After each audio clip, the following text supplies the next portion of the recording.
So that's what we're going to do in this problem here. So molarity in stoichiometry. So here, the difference between this problem and the one we just worked is this one is just using it as a conversion factor. We don't have a balanced chemical reaction. Here, we're going to have a balanced chemical reaction, and then we're going to use molarity. So let's read the problem.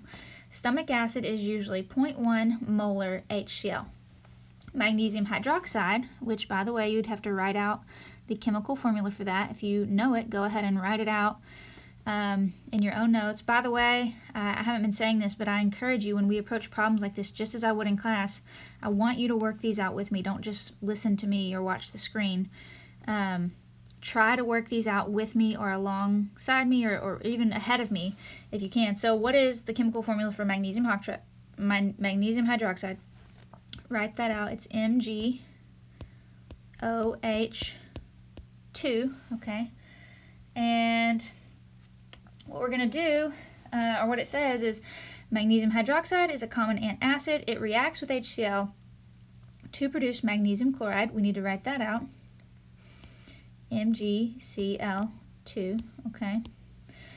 And water. We know the formula for water. It says how many milliliters of stomach acid, which is HCl, will react with a 500 milligram magnesium hydroxide tablet, okay? So if we're doing this in stoichiometry, the first thing we need, step one, is we need a balanced chemical reaction. So let's write out a balanced chemical reaction with this. It says stomach acid reacts with magnesium hydroxide, okay? So the balanced chemical reaction should be, I'm going to erase this line here so that I can use HCl plus magnesium hydroxide. And it says to produce magnesium chloride and water. So you should recognize this is an acid-base reaction. HCl is our acid, MgOH is a strong base, and we're producing magnesium chloride, and then water is a key sign that we have an acid-base reaction on our hands. All right. The question wants to know how many milliliters of stomach acid. But the initial information it gives us is that we have a 500 milligram magnesium hydroxide tablet. So that's what we're going to start with. It also gives us the molarity of HCl, and we will use that later, but we're going to start with 500 milligrams of MgOH2. Now, hold up. Before I go any further, I realize we have not balanced our equation yet, so we need to make sure it's balanced. Let's see, we've got 1 chlorine on the reactant side, 2 on the product side. We've got 2 hydrogens on the product side, and we've got 3 hydrogens on the reactant side. If I put a 2 in front of HCl, now I have 4 hydrogens. And then if I put a 2 in front of water, then I have 4 hydrogens on both sides. 1 magnesium on both sides, 2 chlorines on both sides, and we have 2 waters on both sides. Okay, so I think we're done balancing. All right, back to our problem. So we're going to start out with 500 milligrams of magnesium hydroxide. The first thing we need to do, this is actually not going to follow this this whole kind of diagram exactly, because this diagram says we're going to start with a volume of a solution. Well, we're not starting with a volume of solution, we're actually starting with a mass. Okay, milligrams is a mass. And to convert this to moles, how do you go from mass to moles? We need a molar mass of magnesium hydroxide. Okay, so this is actually a little bit different than what the diagram showed us, but we'll work another problem that will follow this diagram perfectly. So the first thing we need is a molar mass to convert from mass of magnesium hydroxide to moles. But before we can use a molar mass is in grams per mole, not milligrams per mole. So we need to convert to grams. We know there is 1,000 milligrams for every 1 gram Don't forget your prefix relationships all the way back from chapter 1. Now we will be in grams, and so we can keep going because milligrams cancel out. Now we can plug in a molar mass, which is going to let us go. See, I'll write the molar mass of magnesium hydroxide. I looked it up. It's 58.32 grams per mole. So I'm going to write that right over here. 58.32 grams per mole. Okay, this right here is the molar mass of magnesium hydroxide. Alright, so I'm going to plug that in. I want grams to cancel, and I want to convert to moles. So I'm going to write the number with the units of grams on bottom per 1 mole of magnesium hydroxide. Okay, so now grams will cancel out, and we have now converted to moles of magnesium hydroxide. And I'm out of room, so I'm going to come down here. So I'm just going to rewrite 1 mole magnesium hydroxide,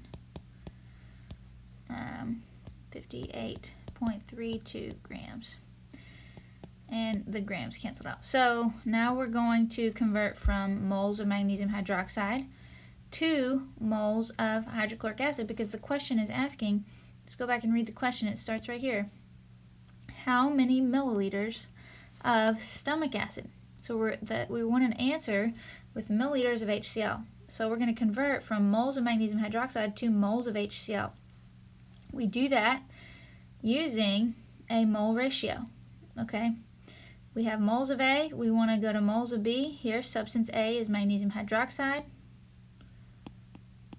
and substance B is HCl. So we need a mole ratio. So let's go down to our equation and find our mole ratio. So here is our balanced equation right here. For every 1 mole of magnesium hydroxide, we will get 2 mole, or we need 2 moles HCl. So I want to cancel out moles of magnesium hydroxide. So for every 1 mole MgOH2, it's 2 moles of HCl. And remember, we get this from looking at the coefficients in the balanced chemical reaction. Okay, moving on. Now we want to go from moles to volume, and we can do that. Now we kind of are following this figure up here. We'll have moles of HCl. Now I want to go from moles of HCl to volume. We do that using molarity, which is moles per liter, and we're given that in our problem right here, 0.1 molar HCl, which means for every 1, actually let me erase, 0.1 molar, I'm going to write it down here at the bottom, 0.1 molar HCl means 0.1 moles HCl per liter, per 1 liter of solution, which is probably water in this case. So I want moles of HCl to cancel, and I want to convert to liters, so I'm going to write 0.1 moles HCl on bottom for every 1 liter of solution. And then finally the question says how many milliliters. So the last step is we're going to convert from liters. Every 1 liter is 1,000 milliliters. So we're converting from liters to milliliters, and that's it. Okay, so this is quite a long problem. If you look where we started, I changed the color of my pen here. If you look where we started, which is right over here, we had 500 milligrams. We converted from milligrams to grams. Then we converted from grams to moles of magnesium hydroxide using molar mass. Then we converted from moles magnesium hydroxide to moles HCl, and then moles to liters and liters to milliliters. So several conversions here. These problems are not really short, that's for sure. So now let's do all the math. We'll do 500 divided by 1,000 divided by 58.32, and we don't have to do that twice. This was just a rewrite. Okay, so do not divide by 58.32 twice, just once, and then we'll multiply by 2, and then we'll divide by 0.1, and then we'll multiply by 1,000. And what we find is that 171.47 milliliters of HCl will react with that 500 milligram tablet of magnesium hydroxide. So there is our answer. Okay, sorry everything looks a little cluttered on here. Try to do better with spacing in the future.